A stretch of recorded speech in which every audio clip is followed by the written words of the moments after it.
Title: The day I told my wife I lost my job, she filed for divorce and my daughter said, "You're useless to us now, Dad." They kicked me out.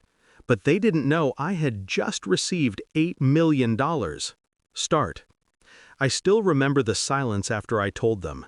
It was a Saturday evening, the kind of stillness that makes every sound louder. I stood in our living room, briefcase in hand, pretending to be calm. "I lost my job," I said.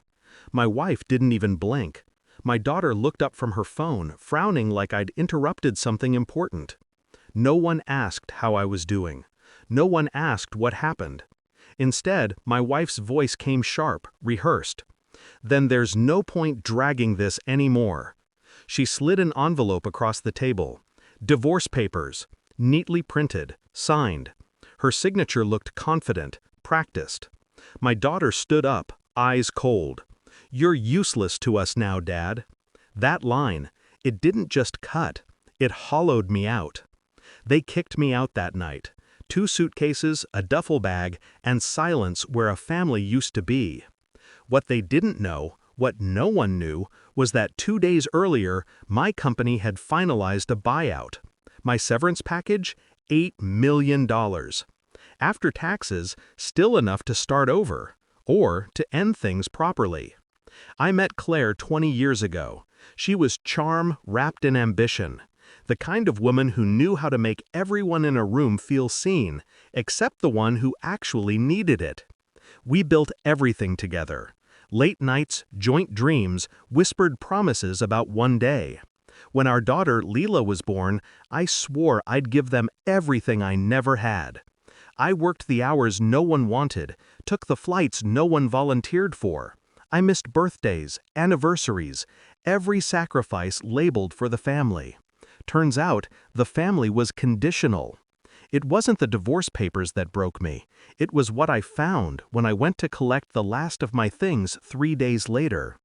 The house was quiet. Her perfume still lingered, that same jasmine scent I used to love. Then I saw it. A printed email on her desk, from her lawyer. The timestamp? 2 months before I lost my job. Once his employment is terminated, we proceed immediately. The prenup holds as long as he is the primary provider. 2 months. They'd been waiting for me to fall, but I didn't fall. I jumped. Right into a plan.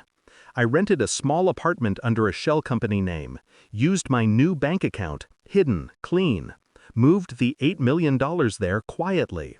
Then I called an old friend, a financial auditor I once helped out of a lawsuit. He owed me a favor. Within a week, we traced Claire's assets, hidden accounts, a small apartment downtown, and, the cherry on top, evidence of her business partner, a man named Derek, the same man who was just a friend from the gym. I didn't confront her. I studied her. Every transaction, every call, every fake smile on her new social media photos. Leela had moved in with her. Of course she did. I didn't blame her. She learned loyalty from her mother. I spent a month setting the stage, bought a company, a small consulting firm, made myself the silent investor.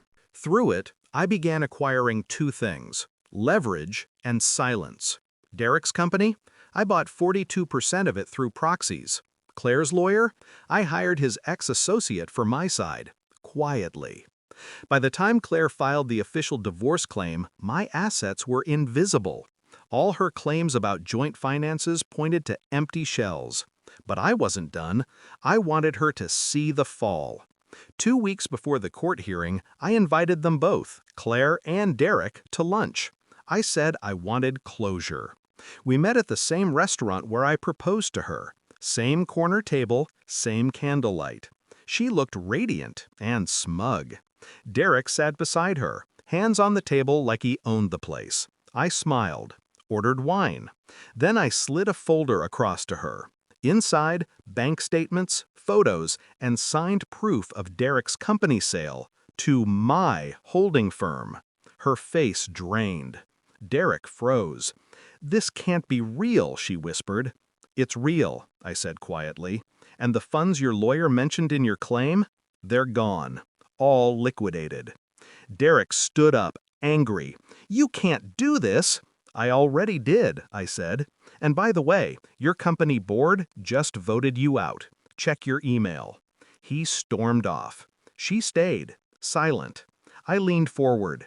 "You both taught me something valuable. Love without respect is leverage. I just learned to use it better." Then I stood up and walked away. 3 days later, I woke up to 175 missed calls. 50 from Claire, 60 from unknown numbers, probably Derek's investors. Even Lisa called. I didn't answer any of them. Later, a mutual friend told me Derek's business went bankrupt. Claire was facing a fraud investigation. And Leela? She'd left her mother's house. A week later, she showed up at my apartment. No makeup, no confidence, just fear. "Why?" she asked, voice trembling. I looked at her for a long time before answering. "Because when I said I lost my job, I lost everything I thought was real. You just confirmed what wasn't." Tears came, but they meant nothing now.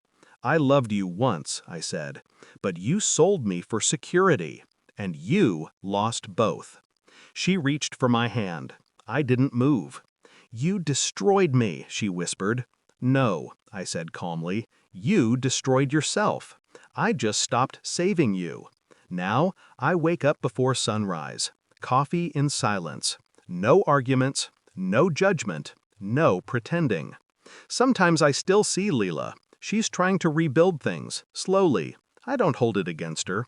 Children mirror what they're shown. But Claire, she's gone. Her name's on every headline now, not as a wife, as a case study in greed. I didn't plan to win. I planned to end it. But sometimes, ending something is the purest form of victory. They thought they buried me. They didn't know I was the one holding the shovel.